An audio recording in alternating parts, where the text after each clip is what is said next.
8.5 នេះគឺជាទូទៅឡានប៉ុន្តែគឺល្អប្រើខ្លាំងហើយបាទតែគាត់ថាបើមានអត់ថ្លៃជាងនឹងគាត់ចាំដាក់បាទមានប៉ុន្តែខ្ញុំអត់ចង់បានលុយភ្ញៀវដែលភ្ញៀវអត់ដឹងពីស្កុតទេបាទគាត់អត់ទៅយល់ពីស្កុតទេកាលណាដែលយើងណែនាំយើងប្រាប់គាត់ឲ្យត្រឹមត្រូវឲ្យច្បាស់ឲ្យគាត់យល់បាទអញ្ចឹងមានអីចាយតែប៉ុណ្្នេះមកបាទបងប្អូនអ្នកគ្នាតោះទៅមើលរថយន្ត J2 T1 ឥឡូវកំពុងតែបិទស្កុតបាទបងប្អូនអ្នកគ្នាឡាននេះគឺយើងបិទបដែតទៅណាបាទដោយសារតែម្ចាស់ឡានគាត់អត់ចង់ឲ្យយើងដោះគ្រឿងបាទអញ្ចឹងយើងបិទបដែតរៀងនៅឃើញថ្នេរទៅនេះហើយបាទអញ្ចឹងចំពោះរថយន្ត J2 T1 នេះវាបិទជាមួយនឹង TVU 8.5 បាទតាមពិតទៅម្ចាស់ឡាននេះគាត់ហៅស្កុតណាដែលថ្លៃជាងនឹងទៀតបាទក៏ប៉ុន្តែការណែនាំពីខាងខ្ញុំណែនាំឲ្យត្រឹមតែ 8.5 នេះគឺវាសមរម្យហើយបាទអញ្ចឹង 8.5 នេះគឺជាទូទៅឡានប៉ុន្តែគឺល្អប្រើខ្លាំងហើយបាទតែគាត់ថាបើមានអត់ថ្លៃជាងនឹងគាត់ចង់ដាក់បាទមាន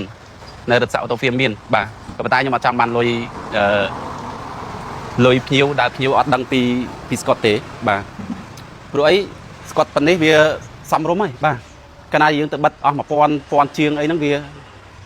កើតទេបាទអត់ច្រើនពេកបាទបើយើងណែនាំបញ្យល់ប្រាប់គាត់ទៅវាល្អជាងបាទដោយសារតែភ្ញៀវគាត់អត់ទៅយល់ពីស្កុតទេកាលណាដែលយើងណែនាំយើងប្រាប់គាត់ឲ្យត្រឹមត្រូវឲ្យច្បាស់ឲ្យគាត់យល់បាទអញ្ចឹងមានអីចាយតែប៉ុណ្្នេះមកបាទល្អពេក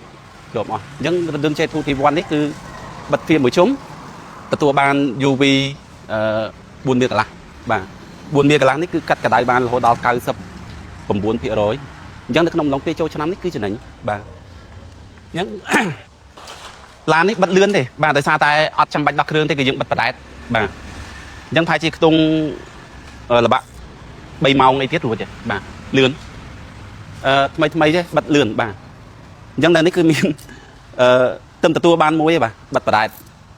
កាលពីហ្នឹងខ្ញុំណែនាំឲ្យដោះគ្រឿងហើយដោយសារតែដោះគ្រឿងទៅយើងបិទបានចិត្តស្អាតអញ្ចឹងណាបាទហើយម្ចាស់ឡាននេះគឺបានតំណែងខ្ញុំហើយជា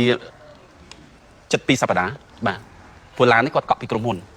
អញ្ចឹងឡានដែលគាត់យកមកធ្វើយើងនេះគឺ2គ្រឿងបាទជាមួយនឹងរថយន្ត Ford មួយគ្រឿងជាមួយនឹង J2 T1 នេះមួយគ្រឿងបាទរថយន្ត Ford គឺយកមកស្ងោរថ្នាំទាំងមូលបាទអញ្ចឹងគឺមានអីទេបាទការងាររបស់យើងគឺមានតែប៉ុណ្្នឹងអរគុណ